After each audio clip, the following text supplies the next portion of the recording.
I have an army. We have a Hulk. I'm always angry.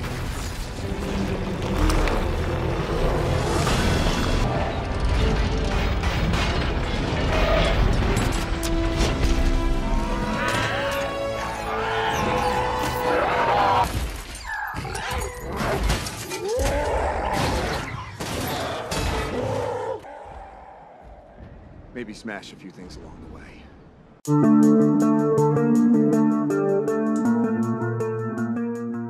Hulk, si monster hijau. Tentunya kalian sudah tahu dengan superhero Marvel yang satu ini. Saya akan sedikit menjelaskan bagaimana kronologi terciptanya Hulk. Dr. Bruce Banner yang masih diperankan oleh Edward Norton di Incredible Hulk 2008 bekerja sama dengan seorang jenderal untuk melakukan sebuah eksperimen. Dia mengharapkan manusia bisa selamat dari paparan radiasi sinar gamma. Saat eksperimen berlangsung, kecelakaan di laboratorium menyebabkan Dr. Banner menjadi korban paparan radiasi dalam jumlah yang sangat besar. Namun anehnya, dia masih bisa selamat bersamaan dengan efek samping yang sangat tak biasa. Efek sampingnya yaitu setiap kali ia marah, detak jantungnya akan naik mencapai 200 kali per menit. Bruce Banner akan berubah menjadi monster hijau, The Hulk, yang tidak bisa mengontrol aksi dan emosinya sendiri. Jadi, Hulk tercipta akibat sinar gamma. Lalu jika kita terkena sinar gamma, apakah kita akan berubah menjadi Hulk? Mari kita bahas. Pertama, apa itu sinar gamma? Gamma rays are the most energetic form of light, the most powerful. A cosmic super weapon known as a gamma ray burst. Gamma rays are the highest energy form of light. These are the biggest explosions in the universe.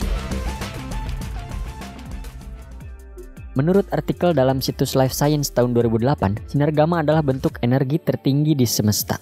Energi ini terbentuk dari radiasi elektromagnetik yang diproduksi oleh radioaktif, seperti dalam proses nuklir, penghancuran elektron-positron, hingga kematian bintang. Contohnya, ledakan bintang hipernova yang lebih besar dari supernova juga memancarkan sinar gamma. Menurut para ahli, energi sinar gamma bisa 10.000 kali lebih besar dibanding sinar cahaya yang kita lihat, atau setara dengan energi matahari selama 10 miliar tahun, hanya dalam 10 detik saja. These cosmic ray guns are the most powerful, the most deadly weapon that the universe... Gamma ray burst being an example, something that for a brief instant of time outshines the entire rest of the universe. The energy released is equivalent to 100 trillion nuclear weapons going off every second for 100 billion years. Kedua, menyebarnya radiasi gamma melalui DNA. Ketika radiasi gamma mengenai DNA, ia akan merusak heliks seperti tangga beruntai ganda molekul, sebuah proses yang dikenal sebagai kromotripsis. Jika kita terkena sinar gamma dengan dosis rendah seperti sinar X, tubuh kita dapat memperbaiki beberapa fungsi tanpa kehilangan fungsi yang sangat signifikan. Namun apabila jika kita terkena sinar gamma dengan dosis yang sangat tinggi, DNA sel kita akan bermutasi atau bahkan hancur. Seperti contohnya Marie Curie. Ia adalah pemenang hadiah Nobel 2 kali, yakni fisika pada tahun 1903 dan kimia tahun 1911. Ia adalah penemu unsur radium. Ia tak mengetahui bahaya zat radioaktif yang bersarang di tubuhnya, dikarenakan terlalu sering melakukan kontak langsung dengan unsur-unsur tersebut.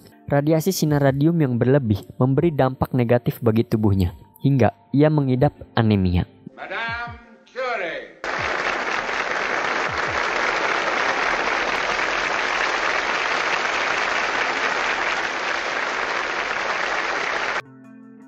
Kembali ke Hulk, lalu bagaimana Banner bisa bertahan dan bertransformasi menjadi Hulk? Ada kemungkinan ketika DNA Banner dipasang kembali setelah percobaan pertama, yang kedua ini menyebar ke beberapa saklar epigenetik. Oh ya, saklar epigenetik adalah sistem yang berfungsi mengaktifkan dan menonaktifkan genetik dalam tubuh. Jadi, ketika saklar di tubuh Banner diaktifkan oleh cahaya, hormon yang dihasilkan ketika Banner marah mungkin membalik saklar genetik untuk mengkonfigurasi ulang DNA-nya, lalu mengubahnya menjadi Hulk. Sedikit informasi, sebenarnya warna dari sinar gamma ini bukanlah berwarna hijau. Namun sinar gamma justru tidak memiliki warna sama sekali. Lalu bagaimana Hulk bisa berubah menjadi warna hijau? Jadi, saat kita mengalami memar, sel darah merah pada titik cedera akan mati dan molekul pembawa oksigen di permukaannya, yaitu hemoglobin, akan pecah. Agar kita lebih paham, mari kita ingat kembali pelajaran biologi di sekolah tentang hemoglobin. Darah terdiri dari dua komponen, yakni komponen cair yang disebut plasma dan komponen padat yaitu sel-sel darah. Sel darah terdiri atas 3 jenis yaitu eritrosit, leukosit, dan trombosit. Hemoglobin adalah komponen utama sel darah merah atau eritrosit. Terdiri dari cincin porfirin dengan satu atom besi. Hemoglobin merupakan molekul yang terdiri dari kandungan heme atau zat besi dan rantai polipeptida globin yang terdiri dari alfa, beta, gamma, dan delta. Salah satu metabolisme hemoglobin adalah molekul yang disebut dengan biliverdin. Biliverdin merupakan antioksidan yang sangat kuat merespon radikal peroksil seperti hidrogen peroksida dan menghambat efek mutagen seperti polilik aromatik hidrokarbon dan heteroksilik aminase. Jadi, penjelasan sainsnya, transformasi Bruce Banner menjadi Hulk, mungkin kulit hijaunya adalah hasil dari memar di seluruh tubuh. Mungkin darahnya penuh dengan semacam Hulk globin berwarna hijau yang dapat membawa lebih banyak oksigen ke otot daripada hemoglobin itu sendiri, sehingga memberinya kekuatan dan stamina yang jauh lebih kuat. Jadi kesimpulannya, jika kita terkena sinar gamma, kita tidak akan berubah menjadi Hulk, melainkan kita akan mati karena terkena radiasi dan energi yang sangat besar. Kita akan melihat eksperimen yang satu ini. Ada dua tumbuhan, yang satu disimpan di luar dan satunya lagi dimasukkan ke sebuah kotak yang akan disinari oleh radiasi gamma. Dalam beberapa menit radiasi tersebut merusak sensor kamera dan membuatnya menjadi tampak tidak jelas. Dan setelah beberapa jam, tumbuhan sudah berubah menjadi sangat layu. Hanya dalam hitungan menit saja, radiasi sinar gamma dapat merusak sel-sel bagian dalam dari kita. Itu hanya radiasinya saja. Kemudian bagaimana jika sinar gamma yang setara dengan ledakan hypernova tersebut menghantam bumi? Mari kita bahas. This is What If. And here's what would happen if a gamma ray burst hit the Earth. Gamma ray bursts, or GRBs, are the most violent explosions in the universe. They occur when two neutron stars collide and form a black hole, or when a star goes supernova, or when a black hole swallows a neutron star. One of those bursts might have already triggered a mass extinction here on Earth long before even the first dinosaurs started roaming the planet. But that mighty event was 450 million years ago. If the gamma ray burst blasted from only 500 light years away, the radiation that would rain down on Earth would destroy our ozone layer. Almost all of our plant species would die. Humans could try to save ourselves with oxygen masks, but even that wouldn't help us last too long. Plant-eating animals would starve, and the rest of them would be left to suffocate. There is good news. Gamma rays have such a short wavelength and do no significant damage. The good thing is that it doesn't look like an event like this is likely to happen for another billion years. Tapi guys, bukan berarti sinar gamma tidak memiliki manfaat sama sekali. Sinar gamma juga sangat berguna jika penggunaannya sesuai dosis, seperti di dunia medis. Contohnya penggunaan sinar gamma dengan dosis yang aman bagi manusia, yaitu bernama Gamma Knife. Gamma Knife pada dasarnya adalah penggunaan terapi sinar gamma untuk pengobatan tumor dan kelainan pada otak dengan menghancurkan sel-sel abnormal atau target lain tanpa merusak sel sehat. Gamma Knife ini mampu membunuh tumor dengan mengarahkan sinar gamma ke otak pasien.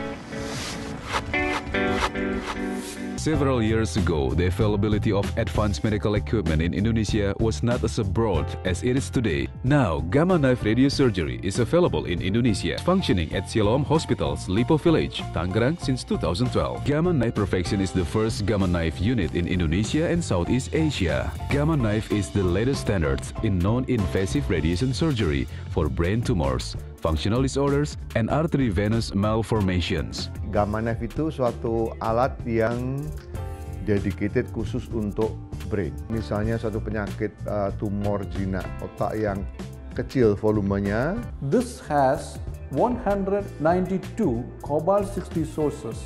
Could deliver a very large dose of radiation. There is no need for the patient to get hospitalized after the surgery, undergo this MRI and treatment procedures, and go back to home. The accuracy of Gamma Knife radiosurgery is in sub-millimeters, so it does not damage the surrounding uninfected cells. In Gamma Knife radiosurgery, over 190 narrow beams of radiation are focused on the targeted tumor or other brain deformation. This is assured by a multidisciplinary treatment approach comprises clinicians and clinical scientists. The first step of the procedure is preparation. In this procedure, patients are attached to a frame for their head. The final treatment plan will be reviewed by a team of neurosurgeons, radiation oncologists, and medical physicists. Gamma Knife radiosurgery pertains to quality assurance. For example, Miss Vera Dewi, to treat meningioma that she had been diagnosed with. Saya bersyukur bisa mencoba teknologi Gamma Knife itu untuk sembuh dan bisa melaksanakan aktivitas saya seperti biasa.